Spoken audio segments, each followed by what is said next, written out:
नमस्कार दोस्तों, मैं हूं गौरव राठौर और मेरे इस YouTube चैनल द ग्लोबल ज्ञान में आपका स्वागत है। अगर आप भारतीय इतिहास के पन्ने पलटकर देखेंगे तो आपको उस दौर का जिक्र मिलेगा जब भारत पूरी दुनिया में विश्व गुरु के रूप में अपनी एक अलग पहचान रखता था और दुनिया की सबसे बड़ी अर्थव्यवस्था भारत की थी, क्योंकि यह देश हर तरह से समृद्ध था और पूरी दुनिया भारत को सोने की चिड़िया यानी द गोल्डन बर्ड नाम से जानती थी।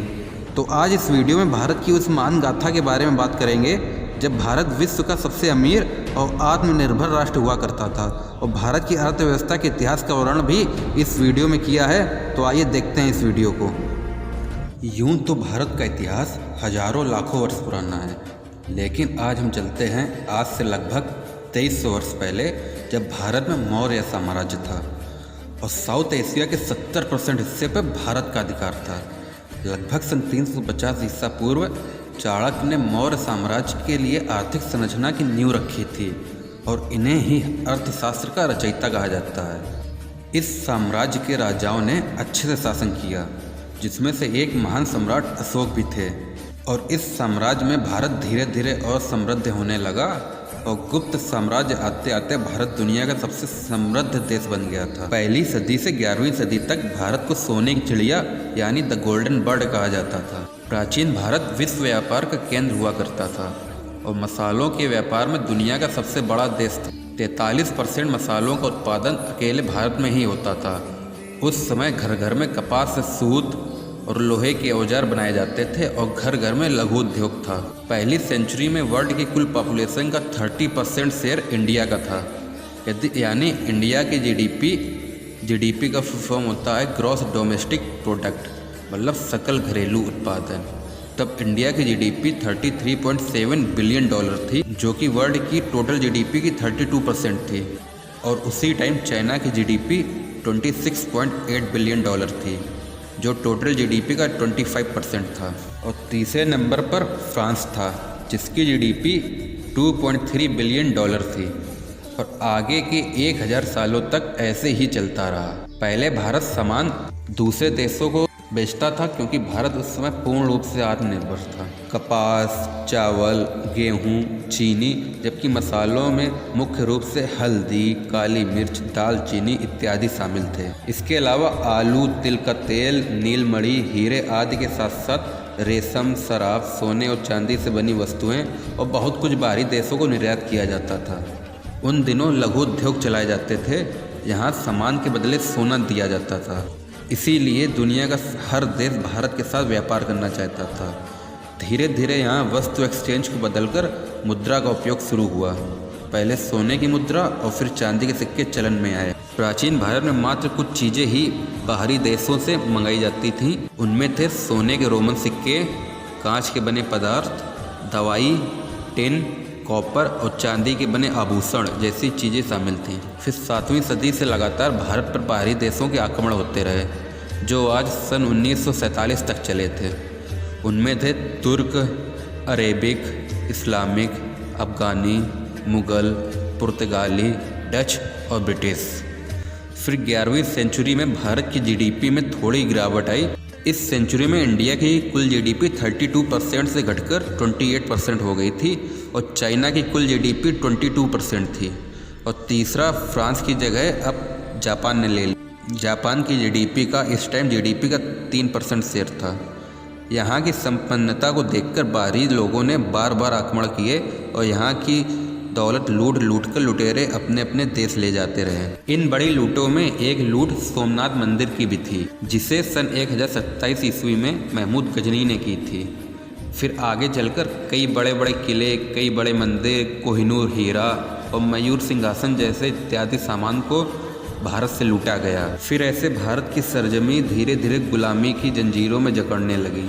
और फिर सन 1500 ईस्वी में इतनी लूटपाट के बावजूद इंडिया की जीडीपी 59 बिलियन डॉलर थी, जो वर्ल्ड की जीडीपी का 24% था। बट इस टाइम चाइना की जीडीपी हमसे थोड़ी ज़्यादा हो गई थी। चाइना की जीडीपी उस टाइम थी 61 बिलियन डॉलर, जो कि टोटल जीडीपी का 25% हिस्सा था। और तीसरा नंबर जापान का ही था, उसकी जीडीपी 7.7 बिलियन डॉलर थी, जो टोटल जीडीपी का 12% था। और चौथा फ्रांस था।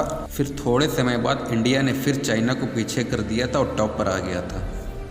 ये एशिया की तीनों कंट्री वर्ल्ड की 60% इकनॉमी को कंट्रोल करते थे और उस समय एशिया वर्ल्ड की इकोनॉमिक पावर हुआ करती थी।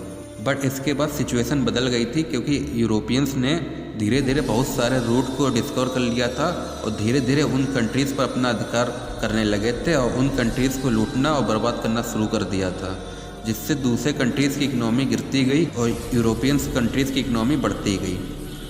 सन 1700 ईस्वी में इंडिया की इकनॉमी अपनी चरम सीमा पर थी, यानी इकनॉमी आउटपुट की पीक पर थी।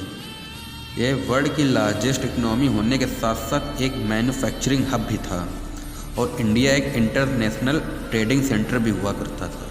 उस समय इंडिया की largest industries textile, ship building and steel हुआ करती थी। उस टाइम टोटल जीडीपी में 24% इंडिया का शेयर हुआ करता था और इंडस्ट्रीज शेयर में 25% हिस्सा था। उस टाइम इंडिया के दो सबसे पावरफुल साम्राज्य थे, पहला मुगल साम्राज्य और दूसरा मराठा साम्राज्य। इन दोनों ने आपस में लड़कर अपने आप को बहुत कमज़ोर बना लिया था और ये बात ब्रिटिश साम्राज्य को अच्छे से पता चल गई थी और इनकी लड़ाई का फ़ायदा अंग्रेज धीरे धीरे उठाने लगे। ब्रिटिश साम्राज्य धीरे धीरे भारत पर कब्जा कर रहा था और उसी समय यूरोप में इंडस्ट्रियल रेवोल्यूशन शुरू हो गया था, क्योंकि पहले जो भी प्रोडक्शन किया जाता था वो मैन मेड था, बट अब मशीन का इस्तेमाल करके प्रोडक्शन किया जाने लगा और इससे इफ़िशियंसी और प्रोडक्टिविटी और बढ़ गई। फिर ब्रिटिश ने इस चीज़ को देखा और इंडिया के रॉ मटेरियल यूरोप को भेजे जाने लगे और वहाँ से फिनिश गुड बनाकर इंडिया को इम्पोर्ट करने लगे।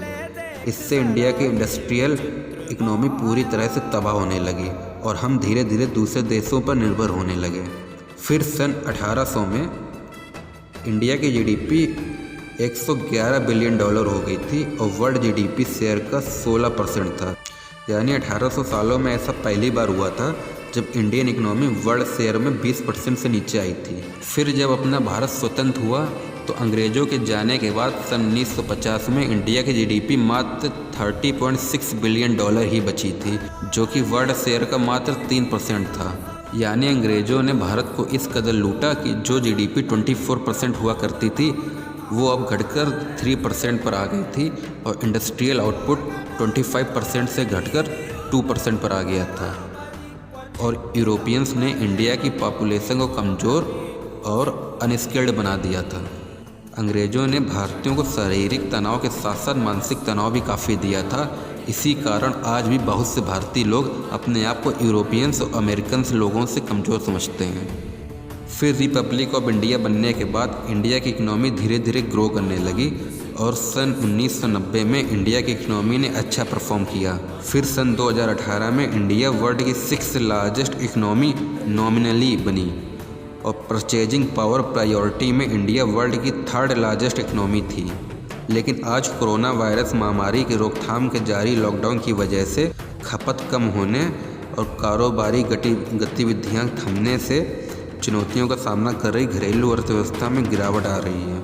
केंद्र सरकार ने कुछ दिन पहले 20 लाख करोड़ रुपए के आर्थिक पैकेज की विस्तृत जानकारी दे दी है। इसके तहत सरकार ने हर वर्ग और हर क्षेत्र को कुछ न कुछ देने का प्रयास किया है ताकि अर्थव्यवस्था को पटरी पर लाया जा सके। इसके लिए हमें भी प्राचीन भारत की तरह आत्मनिर्भर बनना पड़ेगा और स्वदेशी वस्तुओं का इस्तेमाल करना पड़ेगा, तभी हम सब मिलकर अपने राष्ट्र को पुनः सोने की चिड़िया बना पाएंगे। जय हिंद। तो दोस्तों, आज भले ही अपना देश वर्ल्ड की सबसे largest and top economic power ना हो, लेकिन हम सब भारतीयों के लिए एक गर्व की बात है कि प्राचीन काल से लेकर 17वीं शताब्दी तक भारत ही विश्व की सबसे largest and top economic power हुआ करता था और भारत ही विश्व का सबसे धनी देश हुआ करता था। और आज भी इंडिया की इकोनॉमी वर्ल्ड में सबसे तेजी से ग्रो करने वाली मेजर इकोनॉमी है। तो दोस्तों, अगर आपको मेरा ये वीडियो पसंद आया हो तो वीडियो को लाइक करें, शेयर करें और अपने इस चैनल को सब्सक्राइब करें। मिलते हैं आपसे अगले वीडियो में। नमस्कार।